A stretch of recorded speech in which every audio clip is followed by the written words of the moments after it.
تمامی صحنه‌ها و شخصیت‌های تاریخی که در این مستند خواهید دید بر اساس مستندات تاریخی و با جزئیات کامل و با کمک هوش مصنوعی بازسازی و تولید شدند. ایشون اولین سفیر ایران در آمریکا هستند. وقتی حاجی تازه وارد آمریکا شده بود، برای اینکه قدمش رو مبارک کنه، تو بالکن هتل والدورف نیویورک یک گوسفند رو سر برید و خودش مشغول شقه کردن اون شد. طبیعی بود که مردم آمریکا که اصلاً چنین رسمی ندیده بودند و کشتن حیوان رو اونم با این اندازه از خشونت رسما یه جنایت میدونستن، حسابی شوکه بشن. مخصوصاً که این کار وسط بالکن یکی از هتل‌های لوکس نیویورک انجام میشد. اما این روایت چقدر حقیقت داره؟ من محسن مفیدی هستم و توی این کانال به بررسی رویدادهای تاریخی ایران و جهان میپردازم. لطفاً کانال رو سابسکرایب کنید و با من در بررسی وقایع تاریخی ایران و جهان همراه باشید. حاجی واشنگتن یا حسین قلی خان صدرالسلطنه در سال 1227 هجری قمری به دنیا آمد. پدرش میرزا آقاخان نوری یا اعتمادالدوله دومین صدر اعظم ناصرالدین شاه بود.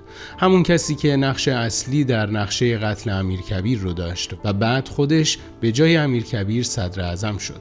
حسین قلی خان نسبت به خیلی از رجال دوره قاجار آدم باسوادتر و کاردانتر و عاقل‌تری بود و همین باعث شد که خیلی سریع در وزارت امور خارجه قاجاریه رشد کنه. ناصرالدین شاه هم اون رو به هند فرستاد تا روابط ایران با کمپانی شرقی رو بهبود ببخشه. اول به عنوان ژنرال کنسول به هند رفت، اما طولی نکشید که مأموریت مهمتری برای اون پیدا شد: اعزام به ایالات متحده امریکا. با عجله و با خوشحالی برگشت و بعد از گرفتن کلی نشان و جایزه و حکم رسمی مأموریت پیدا کرد تا به عنوان اولین سفیر ایران به آمریکا بره. از اون تاریخ به بعد همه به شوخی و جدی بهش گفتن حاجی واشنگتن.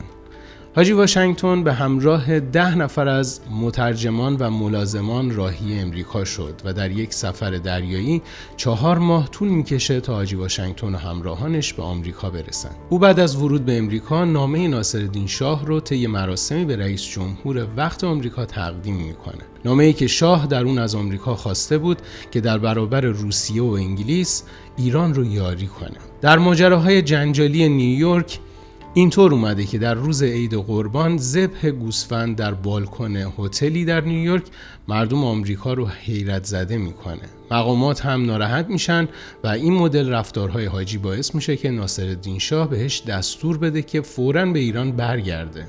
و وقتی حاجی به ایران برگشت، ناصرالدین شاه با عصبانیت همون جمله معروف رو میگه ما رو نزد جوانترین دولت دنیا بی‌آبرو کردی، خدا از تو نگذره.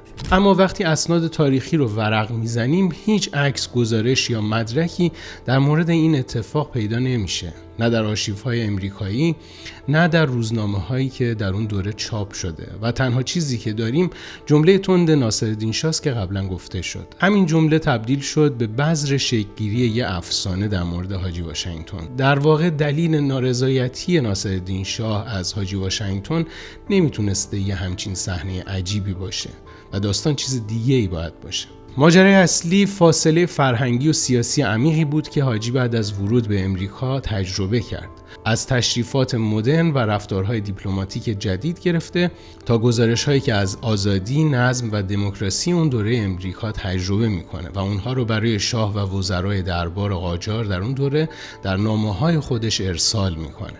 از طرفی مشکلات مالی سفارت و نبود تجربه کافی در برخورد با دنیای جدید ترکیبی ساخت که دربار رو ناراضی کرد، اما برای ذهن عامه یه تصویر ساده و قابل روایت تر لازم بود، مثل قربانی کردن گوسفند که خیلی خوب در تمام سالهای بعد از حاجی واشنگتن در ذهن مردم نشست. حاجی کمتر از 1 سال در امریکا میمونه.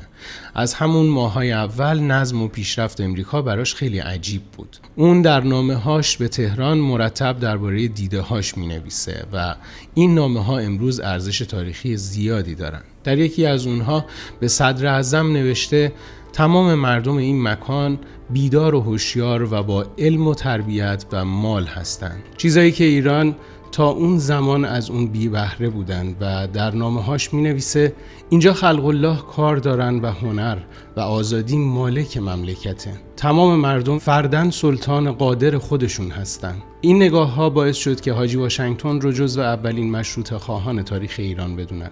اون از نخستین افرادی بود که درباره لزوم قانون و حکومت قانونی صحبت کرد و حتی در نامه‌ای از وزیرالوزراء خواست که این موضوع رو به شاه منتقل کنه. سفر به امریکا 4 ماه طول کشیده بود و هنوز 1 سال از رفتنشون نگذشته بود که از تهران دستور برگشت فوری اونها صادر شد. حاجی اقامت سختی داشت. مشکلات مالی و نامه‌های دستوری پی در پی از مرکز تهران اون رو آزار میداد. در نامه‌ای به شاه و صدر اعظم دربار قاجار می‌نویسه: از فرستادن خرج کوتاهی نفرمایید. با 8,000 تومان نمیتوان 4 ماه در سفر بود و آمد و ماند و کار کرد. من نمیدانم چاپارم یا وزیر مختار ایران در امریکا. اون ناراحت بود که مأموریتش فقط کمتر از 1 سال تعیین شده، چون 4 ماهش در راه گذشته بود. اما افسوس اصلی او از دست رفتن فرصت ایجاد رابطه‌ای محکم با امریکا بود. در نامه دیگری با لحنی گلایه آمیز می‌نویسه: اگر ملاحظه بفرمایید سفارت ینگه دنیا را موقوف نکنید.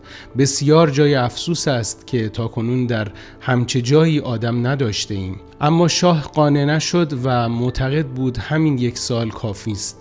حاجی هم با کنایه برای او نوشت: به خار ورامین نمی شود مباشر 1 سال روانه کرد، چه برسد به امریکا. در نهایت حرفش نادیده گرفته شد و مجبور شد به ایران برگرده.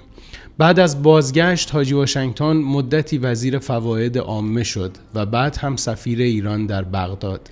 بعدها هم مدتی در وزارت فواید عامه و مجلس دارالشورای دولتی کار کرد. اما با آمدن احمدشاه دیگه سمتی به او داده نشد و در سالهای آخر عمر منزوی و گوشه‌گیر بود و سرانجام در سال 1316 خورشیدی درگذشت.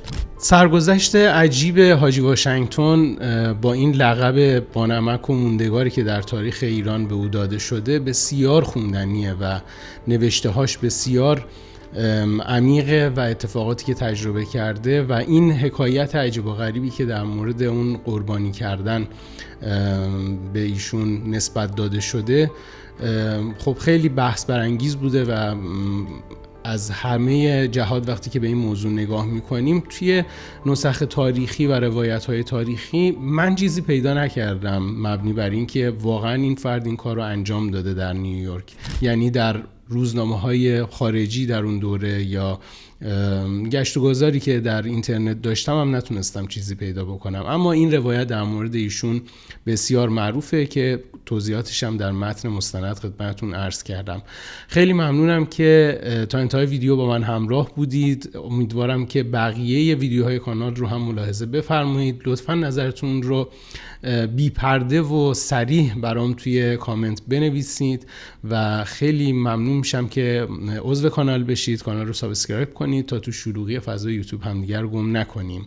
و آرزوی همیشگی من برای همه شما اینه که این روزها بهترین ها رو تجربه کنید.